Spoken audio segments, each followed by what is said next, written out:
السلام عليكم. إن التاريخ في ظاهره لا يزيد عن الأخبار، وفي باطنه نظر وتحقيق.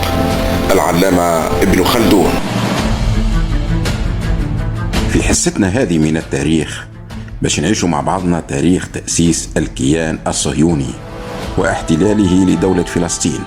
وقبل ما نبداو ما ننساوش دعمنا بالاشتراك في القناة والضغط على زر الجرس أسفل الفيديو، وكذلك تفعيل اللايكات.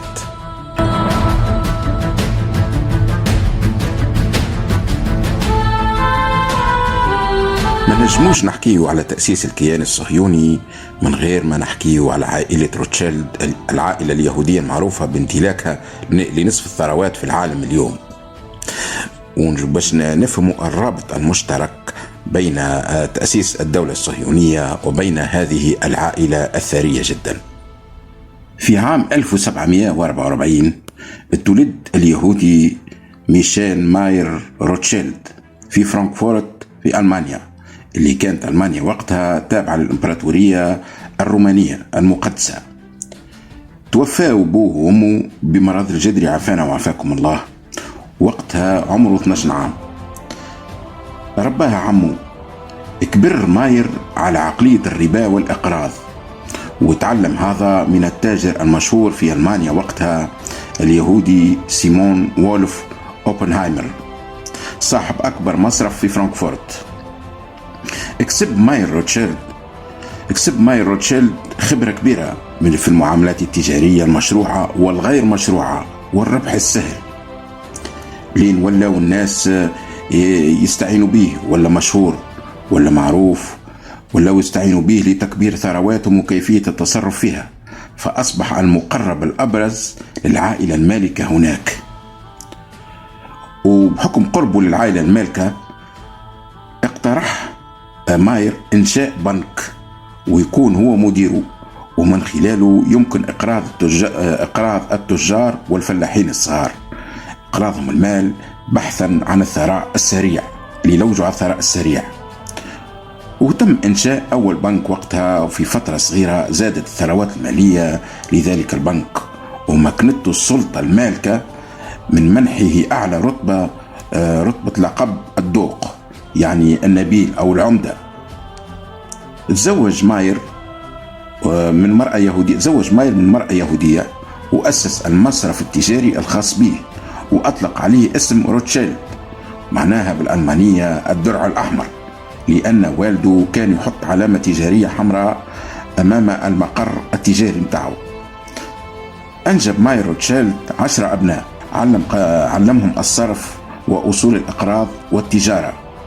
وبعد ما كبروا آمر كل واحد من أبنائه بالسفر إلى دولة أوروبية قوية باش ينشأ بنك خاص بالعائلة، ولقنهم شروطه الخاصة، وهي حتى حد ما يتزوج أو يزوج أبنائه من خارج عائلة روتشيلد، وفي أقصى الحالات يتزوج مرأة يهودية، كما منع توريث الإناث، حرم بناته من الميراث، ويكون بهذا الثروة ما تخرج من عائلة روتشيلد. فسافر ناثان ماير روتشيلد لمانشستر في بريطانيا، اللي أسس فيها بنك أم روتشيلد. بالمناسبة البنك هذايا مازال موجود لليوم. واتجه سلمون ماير روتشيلد للنمسا، جيمس لفرنسا، وكارل مشى لإيطاليا. وميشيل وايل قعد في ألمانيا بحث أبوه بحث ماير.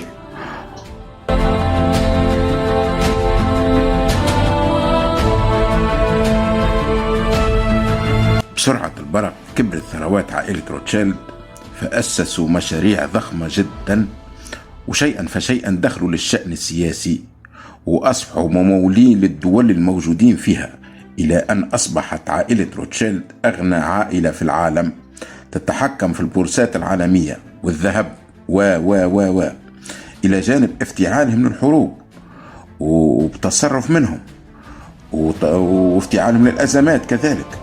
ومع نهاية كل حرب أو أزمة كانت عائلة روتشيلد تستثمر فيها وتخرج الرابح الأكبر. هذه حكاية عائلة ماير روتشيلد، العائلة التي تكتسب نصف ثروات العالم. باش نشوفوا توا الرابط بينها وبين تأسيس الكيان الصهيوني. عام 1900 كانت دولة فلسطين كما برشا بلدان عربية تحت الاحتلال العثماني. سنة 1914 ميلادي بدأت الحرب العالمية الأولى بين جبهة الحلفاء وجبهة المركز. جبهة الحلفاء كانت تضم إيطاليا، بريطانيا، فرنسا وروسيا القيصرية.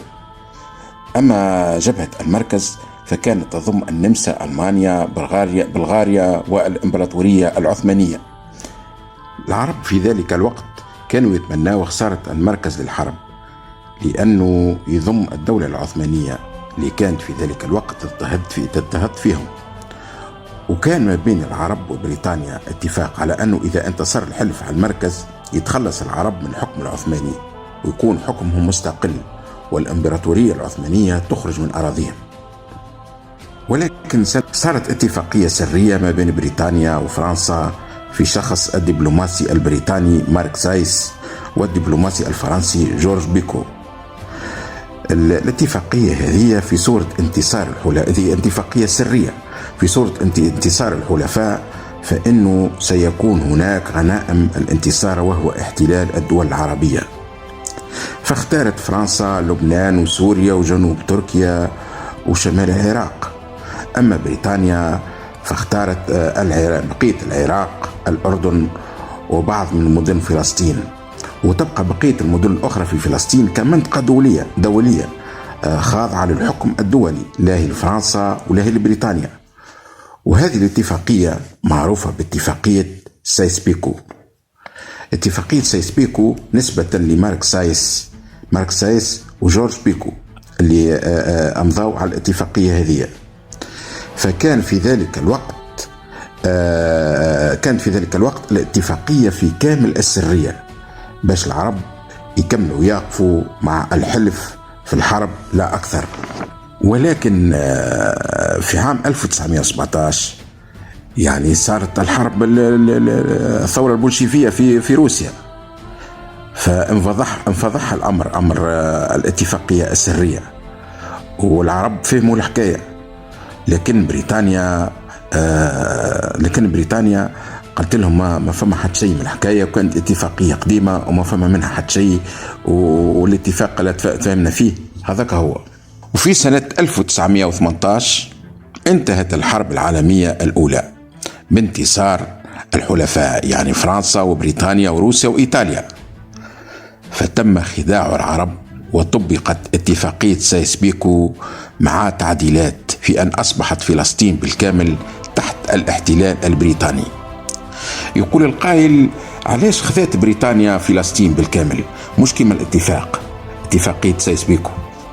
الجواب: لأنه أثناء الحرب كانت عائلة روتشيلد الغنية جدا كانت تقرض في دول التحالف بالمال لاستكمال الحرب ولربح الحرب، وقفت مع بريطانيا ومع الحلف لربح الحرب، والمقابل كان هو إنشاء دولة يهودية لجمع اليهود المشردين فيها. فكان في الأول الاختيار على الأرجنتين أو أوغندا، ولكن إبان الحرب العالمية الأولى فكرت عائلة روتشيلد في فلسطين استغلالا لتلك الحرب، والمقابل كان فلسطين. وبعد وعد وزير خارجية بريطانيا السياسي آرثر جيمس بيلفور اللي حرر وثيقة رسمية يخاطب فيها اليونال دي روتشيلد ووعدوا بتنفيذ طلبه. وهذا علاش تسمات الاتفاقية، يعني تسمات الوثيقة بوثيقة بيلفور، وهذا نص وعد بيلفور. وزارة الخارجية في 2 نوفمبر تشرين الثاني 1917: عزيزي اللورد روتشيلد، يسرني جدا أن أبلغكم بالنيابة عن حكومة جلالته التصريح التالي الذي ينطوي على العطف على أمان اليهود والصهيونية، وقد عرض على الوزراء وأقرته.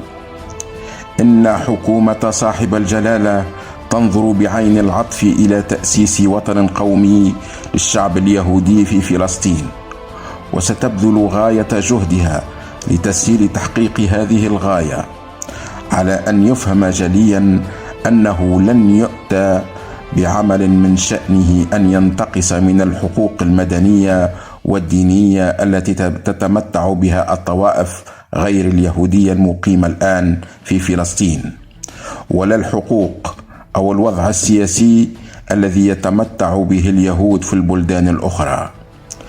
وسأكون ممتنا إذا ما أحطم الاتحاد الصهيوني علما بهذا. التصريح المخلص آرثر بلفور. هذا هو نص وعد بلفور، وهذا الوعد يعني إعطاء من لا يملك إلى من لا يستحق. يعني بريطانيا أعطت بلاد ما عندهاش فيها الحق إلى الصهاينة اللي ما يستحقوهاش بالأصل وما عندهم فيها حتى حق. ومن وقتها بداوا اليهود يهاجروا فلسطين بالتنسيق مع بريطانيا التي كانت تحتل فلسطين في ذلك الوقت.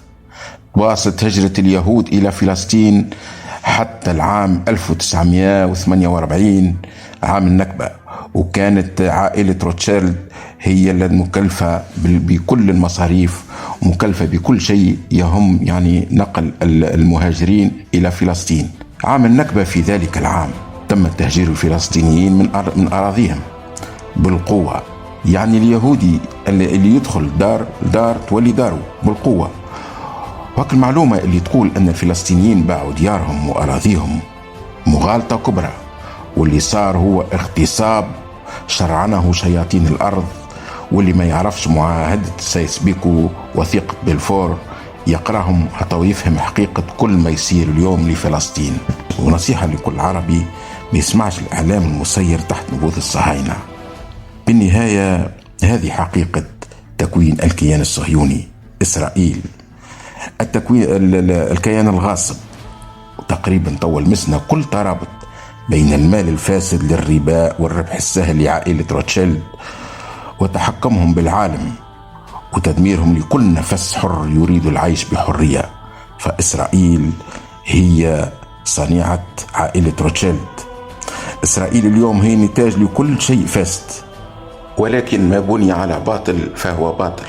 هناك فئة كبيرة في العالم من اليهود ضد سياسات الكيان الصهيوني الغاصب، ضد سياسات الهرسلة والتهميش ضد الفلسطينيين. ختاما إن شاء الله نكونوا فهمنا وعرفنا حقيقة الكيان الصهيوني واحتلاله للدولة الفلسطينية. إن شاء الله نشوفوا فلسطين مستقلة بالكامل عن قريب، ورحم الله كل الشهداء شهداء الدولة الفلسطينية. أعزائي المشاهدين، قبل ما نودعوكم ما تنساوش دعمنا بالاشتراك في القناة وتفعيل اللايكات والنقر على زر الجرس حتى يصلكم كل جديد. وطوى ما بقالي كان نشكركم على حسن المتابعة والاهتمام، وإلى اللقاء.